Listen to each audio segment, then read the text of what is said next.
I just want Pennywise talking to Glenda about gender. Well, hello, what's the vibe? Oh, Glenn today. He, him.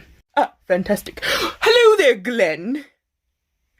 I have a proposition for you. Father said that I am allowed to stab anyone I need to in the taint. And although I do not like resorting to violence, I am not afraid to, Mr. Wise. What? No! I say we form an alliance. What? Like me, little Glenn. You realize that this, what's it called again? Gender? Yes! That thing! You realize this gender is a farce! It's great to have someone else on the team like that. I think we have very different ideas about what gender is, but if you're willing to be my friend, sure! Fantastic! The first order of business is... we go make some cookies. I'm hungry. Mother will be so pleased! Guess I gotta do a fucking Chucky skit. Damn, you guys. Alright, Sam, Samara. Chucky's bringing over his kid. Now, although we like to make fun of him, the child does not deserve that. We will see what their vibes are, and if they are good, we shall treat them with respect. Do you got it? Okay, Daddy, too.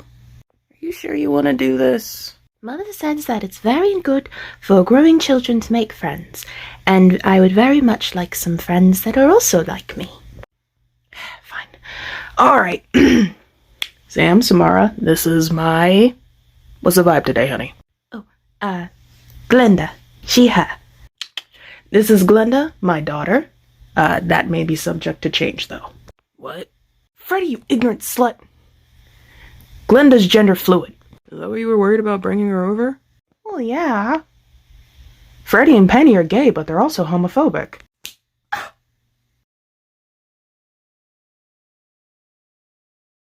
OG Chucky versus new Chucky. This is fucking stupid. Hi. What the fuck is this thing? What is wrong with you? What's wrong with your face? Wow, that's a lot of talk from somebody that looks like you. It just fucking sassed me. You just fucking sassed me! Is your Andy your best friend? Oh, you mean that fucking 6-year-old? No, he's a little bitch. What? Are you friends with him? My Andy's not 6. He's like 12. Why the fuck would a 12-year-old boy own a doll? A doll that looks like you? Well, Well, I'm actually an AI. What? Yeah. I'm a robot. Is this a fucking prank? God? God doesn't exist. Only me. I'm getting some water and I'm short-circuiting your ass. Listen, okay, all I'm saying is, if Hannibal Lecter had any aesthetic other than pristine gentleman, he'd be the edgiest motherfucker in existence. Am I wrong? I'm not. Here's why.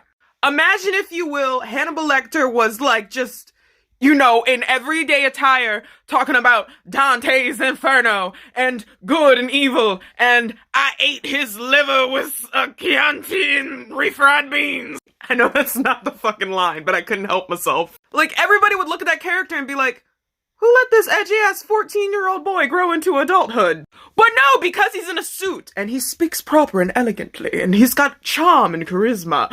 All of his edginess, you just forget about! I was traumatized at a young age, so now I eat people, but it's in a fancy way, so like... I see you, Hannibal Lecter! You edgy piece of shit!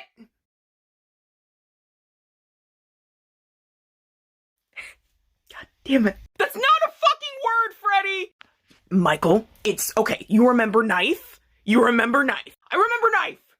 This is 10 times worse than knife. Listen, okay? Sometimes the English language likes to throw in random letters to add a little spice to shit, okay? I don't know why they do it. It's dumb. I know, but that is Wednesday. That is Wednesday! Michael, I'm just trying to help you. It doesn't make any sense. Michael, listen, okay? Here, I'm gonna teach you a rhyme I learned as a kid to help you. Okay. It's I before E, except after C. or sounding like A as a neighbor and way. And in weekends and holidays and all throughout May, and you'll always be wrong no matter what you say! This is my third time recording this fucking video because I keep hearing a hissing sound in the background, so hopefully I got rid of it. If not, I am sorry. Anyway, this is literally just Freddy finding out Michael can't read well. Michael, it's been 10 fucking minutes. Can you just pick something? Listen! I'm reading the menu, okay? Just give me a minute. You're not reading the menu. You're tracing your finger over each of the fucking letters. And you're mumbling to yourself like a fucking... What? Michael. Can you read? Yes! I can read! It just takes me a minute, okay? Michael. Sweetheart. My big dumb boy. Please stop touching me. Do you want me to teach you how to read better? Yes.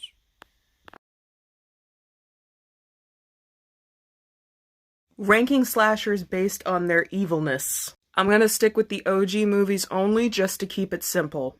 For starters, Michael Myers. A solid 6 out of 10. The reason he's ranked pretty low is because in the OG movie, you kinda don't really know if he's cognizant of what he's doing or if he's just fully transformed into walking knife. Next up, Bubba Sawyer, 1 out of 10. That man has no idea what the fuck's going on. He's terrified. These people broke into his house and he literally is just trying to feed his family. He's not even really actively malicious in the movie. Charles Lee Ray, aka Chucky, a solid 7 out of 10. Like, he'd be ranked higher, but he was a crying little bitch in the beginning of the movie who fears death, so he dropped down a few points. And I fully believe he would have just stuck playing nice with Andy if his voodoo master hadn't told him how to get back into a body. Freddy Krueger, 10 out of 10. That motherfucker is a hinted pedophile and murders children and got off on a fucking technicality. He deserves to be burned. This is just OG Loomis versus Rob Zombie's Loomis. I tried my best. I mean, for years, over a decade, I talked to him. I was almost getting through to him. But then the death of his mother, and well, it all went out the window, you know what I mean? It's so sad. Well, that's what happens when they're demons. Speaking of that, how old was your Michael? Mine was around 13 years old. So young. So much life to live. Oh, mine was about 6. 6? Yes, you see, he was brought into me, and I looked into this young boy's eyes, and they were black as night. A void. The devil's eyes. He was a traumatized 6-year-old. What do you mean? Did you diagnose him with devil? If I had had a gun.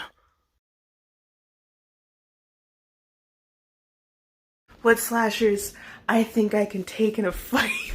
I would kick Michael Myers so hard in the balls. Like, I got me some steel-toe boots, motherfucker. It's me and your chode in a one-on-one match. I could totally kick the shit out of Ghostface. Any one of them little bitches, I can fucking take. Some of them won't be the first little white boy I cracked in half, and they sure as fuck ain't gonna be the last. I could easily kill Chucky. I could, without, I'd fucking just... Why does nobody bite him? I don't think I could survive Freddy, but I'd try to eat as much of him as I could, because ever since I was little, I wanted to know what Freddy Krueger tasted like. I don't know why. This is why my wife says I'm Hannibal Lecter. I don't want to be Hannibal. I'm gonna start some slasher discourse.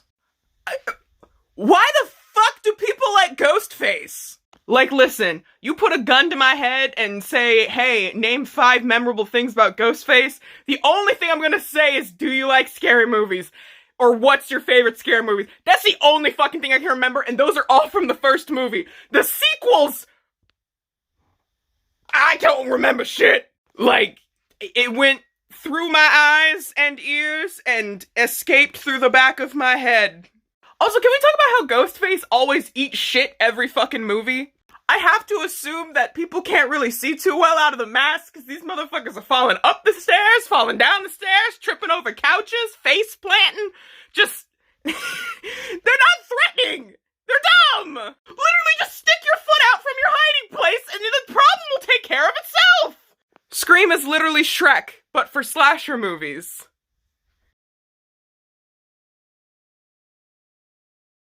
I feel like there's people that misinterpret my slasher content. If you have come here thinking that I am one of them bitches with hybristophilia, and fictional hybristophilia is better than actual hybristophilia, you have come to the wrong person. I make funny, goofy, relatable content with slashers because turning these epitomes and icons of horror into total doofuses is very cathartic. I used to make jokes and shit like this to my siblings because we'd watch these horror movies and then they'd be scared. And then I'd make fun of the horror and then we'd laugh. It's funny because my wife does the same shit. We were watching The Nun and she just went, 1v nun me! And then after that we were laughing the whole time and nothing was scary. Humor is an amazing way to help people get through the horrors of not only the real world but also the fictional ones. Also making shitty characters likable. It's just fun, you know what I mean?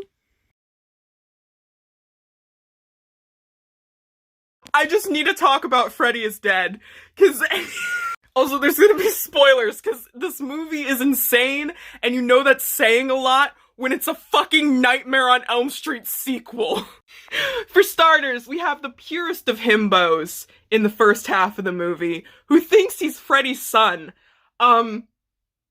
This boy is like 17, and we are well past the point of Freddy being dead for over 2 decades. Like, baby boy can't math for shit. The whole town of Springwood has no more kids. Like, it's... I don't know if they just stopped having kids because of Freddy, or if in the meantime, Freddy just murdered all the children. Because, you know, these teenagers come to try and Scooby-Doo Freddy's shtick, and, like, all the people are like, oh, kids! Like, there's a teacher that's, like, off their fucking rocker teaching in an empty, desolate class. Like, everyone's lost their shit. They portray Freddy as being a good dad, but he also has a murder basement. Like, they're showing happy flashbacks of him and his daughter playing in the yard, and then, like, his wife finds the murder shed, and Freddy's just like, well, you gotta go, honey. Like, they set up he was a good dad and he loved his kid. And it's like, what? And he comes back for it, he's like, join me, let's be dream demons. The scene with him, like, because the boy in the beginning of the movie that's having nightmares about Freddy, because Freddy's using him to lure in his daughter. He does the whole, I know why you're after me, I'm your son. And Freddy's like, no. What? That's how you know Freddy can do math. He calls out his... That's how you know he knows math.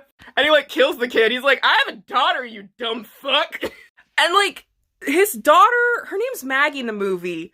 Like, she remembers Freddy, but, like, I don't think they, like, expressly say when she was taken away. Because it was, like, post him getting arrested. But, like, in the flashback, she looks like she's 5 or 6. I don't know, I remember shit from when I was 2 years old, so whenever I see people like, oh, this happened when I was in kindergarten, but I forgot, I'm always confused. But also, trauma. Also, can we talk about Freddy naming his daughter Catherine? That was her original name, was Catherine. Can we talk about that? Also, she defeats Freddy and she does the whole, Freddy's dead. It makes me lose my shit. It's so fucking, it's just camp. It's pure camp.